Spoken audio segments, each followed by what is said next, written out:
If you are a Slackliner, you will really enjoy the new SlackMap 2.0 that's out. This has been a decade-long project, and many developers have put together their energy in order to create this thing, and it's only valuable if you guys add your data. They migrated all the original SlackMap data into it, and all the community groups that we had on our page for a long time into it, and they're adding another 600 something groups. It's an amazing resource if you're new to slacklining or traveling around to be able to find out where the communities are and where the lines are. Please go on there right now and make sure that your group is on there, updated, and active. And please make sure that the lines that you know of, legal or not, we'll get to later in the video, are on there and that they're updated and correct. The map is free and open source, so if you know how to use GitHub, you can go in and change the information directly, and they made it really easy for people like me who don't know how to do that by having a Google form that's very easy to fill out, and they will do it for us. This interview is with the president of the International Slackline Association, the original developer, and the current developer, so please enjoy. My name is John, and I've been doing volunteer work for ISA for over 4 or 5 years now at least. So I'm a software engineer, so I try to utilize my knowledge in software and build some products that is helpful for the community of slackliners. So we are doing projects like rankings and certificate system and user system for ISA, and the latest one is called SlackMap. SlackMap is ongoing project for years, started with Piotr so many years ago. And I think it's one of the most important digital product for slackliners, there can ever be. And it has a strong potential to become something big and something very helpful for everybody. So we decided 2 years ago or something, we decided collectively that we should actually bring it alive again, improve it and make sure that it lives for possibly decades so that people can rely on it, and then the information grows bigger and bigger, so it's useful for everybody, because SlackMap is valueless without the information in it. And then in order to put information, you have to provide trust, and you have to show effort, and then so that we want to do it under the name of ISA, so it's kind of a roof organization, so everybody can jump in, contribute as much as they can. It's volunteer project, everything is open source, we try to share everything we do, we try to share the data. So it started like that, and it's after long series of discussion, we ended up with this new version, which is live on slackmap.com right now, and it has all the basic functionalities that slackliners would need to upload and use the information there to rig safer lines, to know about what's going in the world, to find the groups. And then we have a very fundamental changes also about the permissions and stuff, and just don't want to get into the details much, but SlackMap is just now, as the second version is online, and we really want to make it a product for everybody to use and everybody to contribute so that it lives many years. So now on the map, we have places to slackline and groups from different areas. And I think, Thomas, we talked about how we have Facebook groups, we have this big list of Facebook groups that have been added, but a lot of people are on WhatsApp now, and they're more private groups, which is very hard to incorporate new people into it. And what are your concerns with the way the social media kind of changed to try to keep up with how to keep that integrated into this map? Yes, I think this is one of the major new challenges coming up with the whole communities section on SlackMap. The question of how people actually interact before they go slacklining to a spot within their communities, also when they are traveling. So since there has been quite a shift away from Facebook groups in many areas of the world, obviously there's been an increase of use of Instagram, which does not allow these features. The main challenge I see is how we can incorporate probably open WhatsApp groups into a future version of the SlackMap community section. Probably has to be quite some manual work and some automatized work done in the future to get people, first of all, to open their WhatsApp groups if they have them to us or to the community, and then to incorporate that into the map as well. Specific open WhatsApp groups for individual areas or cities, which have these public links available on our system. If they don't want to share like their usual groups, create new groups for that. This is the only way I see that we can kind of get external people coming to a place to join these WhatsApp groups. Another way that we use WhatsApp is by having people sign up to a form and then basically more or less manually add them to these groups. I think this is a very safe way. There's no spamming with this, but you need kind of a system in place with your local community to allow people to sign up for a WhatsApp group, and then you need somebody to add them. So I see a kind of challenge there. I know some communities do that with their websites, and then they get onto the WhatsApp groups through the websites. But yeah, it's definitely not a solved problem for now. A little bit of history of SlackMap. I'm glad to see that all those ideas here you're talking about, it was in my head when I started SlackMap, and I'm really happy to see that it's growing and materializing right now. So I've been lucky to be at the beginning of Urban Highline Festival. I was in the first crew starting this with Jan Gałek, and later in 2010-11, I figure out that I can combine my knowledge with the programming skills and my passion to slacklining, and then started the SlackMap development. For many years, it was my side project to play with the new technologies, and that's why I was doing a lot of development work in the circle once again. And finally, I'm glad I could give you all the data about the spots, because the database is from 2011, the first spots, and lots of data. It was not very well developed, but very popular, and the data is huge. So I'm glad it's in the new SlackMap. And right now, I'm also happy that actually I was in Turkey when the International Slackline Association started. So I have big love to all the job and the people that are still working on the slackline on the world. So I'm happy to combine all those three aspects and just see how it grows. So and right now I'm resting a little bit from slacklining. So my main goal is now freediving. I'm doing world championships in freediving, diving on single breath to 85 meters and establishing Polish national records. So that's my big goal, but I'm still planning to go back to slacklining soon. And believe me, lots of mental strength I developed through highlining helped me a lot. And the balance in the freediving, when you have to free fall and just with closed eyes just fall down to the 80 meters, those balance with closed eyes, it was in me from highlining. Because, if you walk big lines, you have to feel the balance from your body, not from the side. So I have really, really huge advantage over other people who are freediving and coming from, just because I'm coming from highlining. So I'm really glad about all those 10 years I spent with slackline community.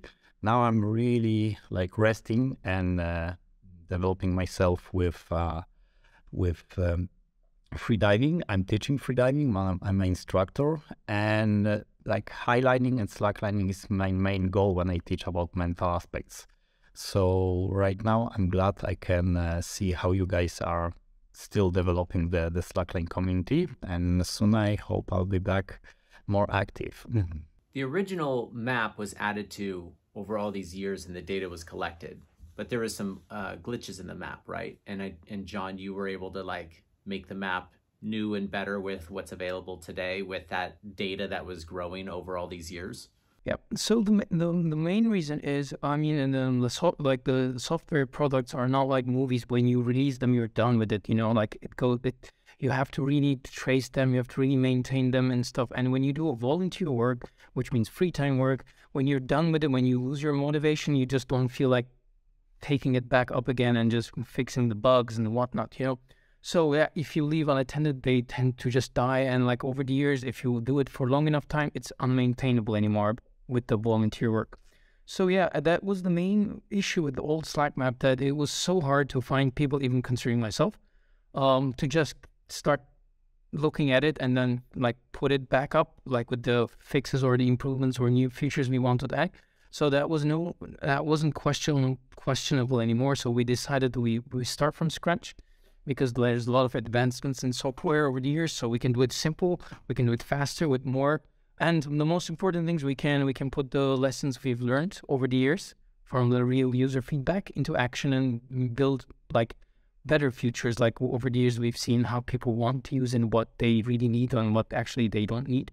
So anyway, yeah, just taking all these into consideration, I think it was a good call to just start it from scratch. Yeah, and then, so now it's in a pretty good state, if you ask me, and then people are willing to just jump in, help with the coding side. There are like several software people in the Slackline world, and like some of them are willing to help and already doing some bit of side tasks. But we're looking for more people. If they can jump in, the more a contributor there are, the more guarantee we can give that it's going to survive. We're going to just listen to every feedback. We're going to put new features. We're going to fix the bugs. Yeah, it's just like if there's like several people, volunteer work becomes super easy. So it's the main goal to get people in. It's to make them feel like it's also their product. It's not just somebody made it and we're using it. It's our product feeling I would like to embed into the people, if possible. Yeah, so that was the thing. And yeah, and then we want to keep it pretty clean and pretty user-friendly, both technically and like user experience-wise. So it's just easy to maintain and it's not really a burden for your free time over the weekends. Yeah, so that's why we started over.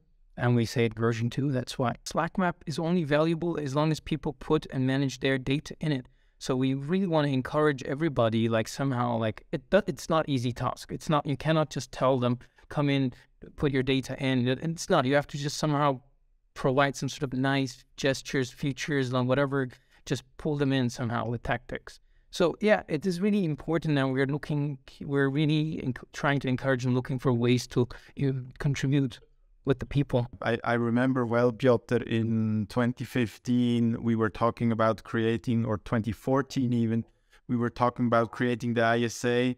And in Turkey, we also had some talks about SlackMap, and like all the issues that we just talked about, we already had them back then, right? So how can we maintain this for the future? I remember we had this discussion. And we also had the discussion of like multiple admins, how to make it easy and things like that, how to keep it up to date and have it open source.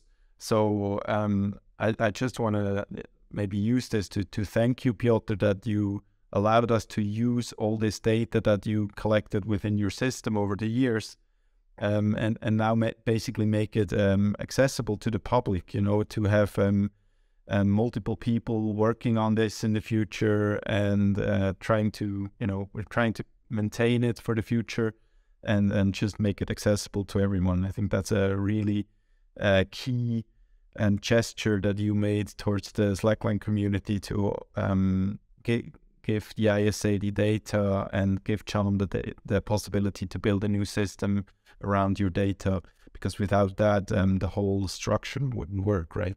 Would not be worth anything. Slacklining, highlining changed my life. Like organizing urban highlight changed my life. Developing SlackMap and seeing how the ISA starts up. All of those things happens from the love to the sport, and I'm really happy to see that you're gonna take care of it and it's gonna grow for the community. So that was my main goal from my involvement into the Slackline community.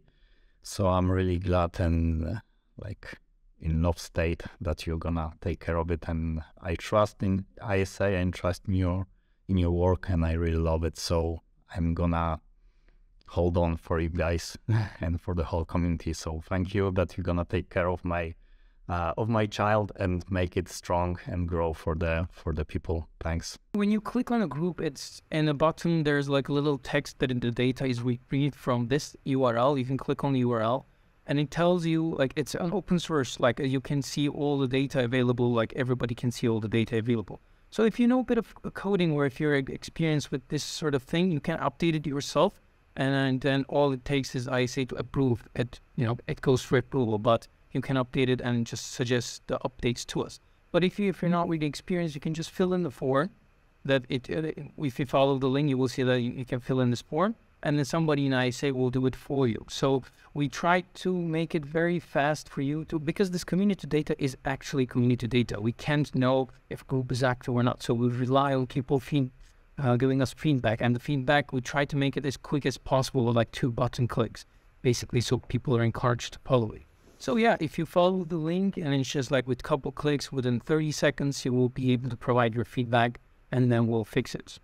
Yeah, and people are already starting this. We have a couple requests already after the first launch. Directly, they updated their group, and then slowly people are filling the form. But there's like thousands of groups, so it will take, more than several months to just get it in a good shape. One feature the new SlackMap also allows is to actually specifically add fully restricted lines. So these could be lines which are, for example, you take some sort of valley, which is, or like some a spire, which is obvious to rig a highline on, but it's illegal. Everybody knows. Maybe the tourist doesn't know, and he sees it and he wants to go rig this line. So he might go onto SlackMap and he sees that line on SlackMap, specifically stating that this line is illegal, right? So it's obvious to him. So okay, so now I have the choice. Do I want to follow these local guidelines, or do I just want to not follow them and go rig it anyway? I think it's better to actually have all these illegal spots and lines. If you don't want to specifically add a line, just add it as an area, as a spot, and describe the local rules or the local negotiation that was had. And this allows the slackliner, which is maybe not from this area, but it also allows the local community to be informed and stay informed and have a certain voice in the say of spots and the future of slacklining in this area. So this was, for me, one of the crucial things that was added with the new version, that you have this flexibility of management of spots. It actually goes on that in some areas where we have lots of restrictions, I'm taking Switzerland as an example with, these restrictions concerning highlands and so on, we even decided that we want to put the edit and delete rights of lines and spots into the hands of people which are an official member of a local, regional or national association or federation, right? So everybody can still add lines, but only a group of people, which are actually quite a few people in Switzerland, these are the community leaders active in those organizations, they have the right to edit and delete lines, okay?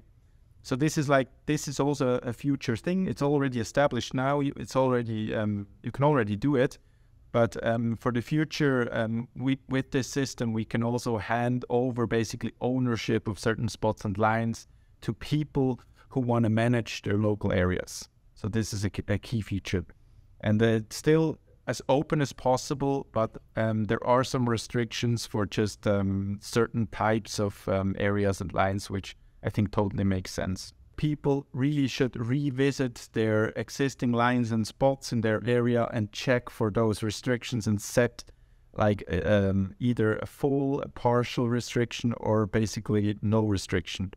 And this is crucial for all the data which was in there already to be basically rechecked and revisited and updated. Well, thanks for all your hard work, everyone. I mean, this thing has been, the groups thing has been longer than my brake tests and my effort in the slackline world. We started that before I ever got a hydraulic. So yeah, this is exciting to see it in SlackMaps, because it was kind of its own thing for a while. It was a PDF of links. Right now, I think we're about at, you correct me, 12 or 1300 community dots on the map. By next week or in the next couple days, we'll be up to about 1,950. A friend of mine just collected another around 600-700 new new dots with new links. And he's Wow. he's now working on a pull request for this, and it should be with us in the next couple days. Awesome. Well, thank you guys. I appreciate you meeting and all your hard work.